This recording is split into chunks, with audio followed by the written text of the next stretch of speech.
পৰম্পৰাগত মহোহো উৎসৱ পালন। আঘোণৰ পূৰ্ণিমা তিথিত উৎসৱ উদযাপন কৰা হয় পৰম্পৰাগত লোক উৎসৱ মহোহো। ছয়গাঁও অঞ্চলৰ কেইবাখনো গাঁৱত পালন কৰা হয় এই পৰম্পৰাগত মহোহো উৎসৱ। কামৰূপীয়া লোককৃষ্টিৰ প্ৰচাৰ আৰু প্ৰসাৰৰ বাবে সংগঠিত অগ্ৰণী সাংস্কৃতিক অনুষ্ঠান ছয়গাঁও চৈতেলী দলে উত্তৰ বাংকাকাটা গাঁওখনত ঘৰে ঘৰে মহোহো গীত গাই উৎসৱ মুখৰ পৰিৱেশৰ সৃষ্টি কৰে।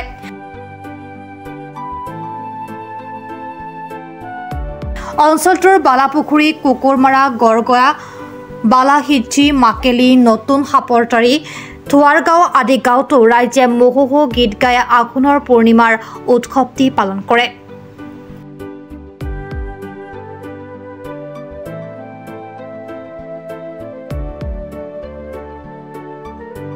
উৎসৱটো পৰম্পৰাগতভাৱে যুগ যুগৰ পৰাই চলি আছে, কৃষিভিত্তিক উৎসৱ আৰু এইটো আমাৰ পৰম্পৰাখিনি সাধাৰণতে প্ৰকৃতিৰ পৰাই আৰম্ভ হয়। আৰু এই উৎসৱটো আজি আঘোণৰ যি পূৰ্ণিমা আমাৰ কাৰণে অতি উৎসৱৰ সময় এইখিনি, কাৰণ আমাৰ এই যে আমি কাতি বিহুত বন্তি জ্বলাইছিলোঁ আমাৰ খেতি বাতি যাতে ঈশ্বৰে ঠিকে ঠাকে ৰাখে, পোক পৰুৱাই যাতে নাখায়। আৰু হয়তো এইবাৰৰ কাৰণে ইমান ভাল আমাৰ কাৰণে যে প্ৰকৃতি দেৱীও আমাক সহায় কৰিছে। এই আঘোণৰ পূৰ্ণিমাত সেই কাতি বিহুৰ পাছত আজিৰ এই দিনটো ঠিক আগে আগে আমি পথাৰৰ পৰা খেতিসমূহ আমাৰ ঘৰমুৱা হয়। আৰু এই যিটো উলাহ সাধাৰণতে আমাৰ অসমত যিমানখিনি উৎসৱ সাধাৰণতে পৰম্পৰাগত প্ৰায়খিনি উৎসৱে প্ৰকৃতি আৰু কৃষিৰ লগত জড়িত। এই আঘোণৰ পূৰ্ণিমাৰ এই উৎসৱটো ঘৰে ঘৰে গাই এইদৰে আমি যি মহোহো গীত গাই গাই পালন কৰোঁ। আৰু প্ৰসংগতে কৈছোঁ যে এই সময়খিনিতে আমাৰ মহখিনি আমাৰ যিখিনি আমাৰ সেই আমাৰ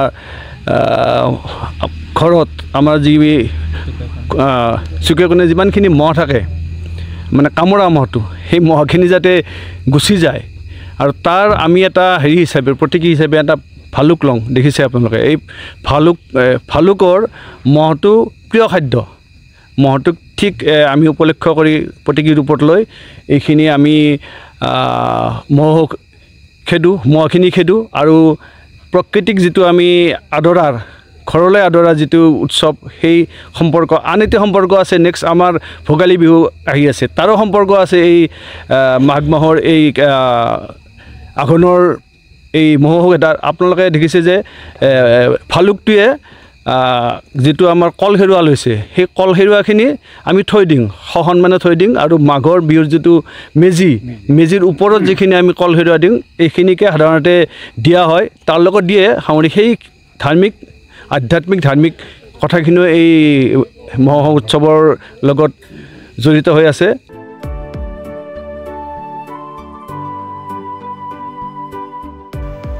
news desk report, Pratah Time Digital. অসমৰ সংবাদ জগতখনৰ বাবে এক সুখবৰ। নৰূপ নসাজেৰে প্ৰায় ৩০ বছৰীয়া অভিজ্ঞতাপুষ্ট সাপ্তাহিক কৱচ পুনৰ এবাৰ ৰাজ্যৰ মাজলৈ। স্বত্বাধিকাৰী প্ৰণীতা কলিতাৰ দ্বাৰা প্ৰকাশিত আৰু অমৰজ্যোতি প্ৰিণ্টাৰ্ছ, গুৱাহাটী কমাৰ্চ কলেজৰ বিপৰীত ফালে মুদ্ৰিত। আমাৰ ঠিকনা মুখ্য কাৰ্যালয় অসম ফৰেষ্ট স্কুল, হৰি মন্দিৰ পথ, গুৱাহাটী। আৰু অস্থায়ী কাৰ্যালয় কলিতা মাৰ্কেট, বিজয়নগৰ, কামৰূপ, অসম। মোবাইল নং 9435114666 আৰু 7024722813। Mail ID prabhatiahom@gmail.com।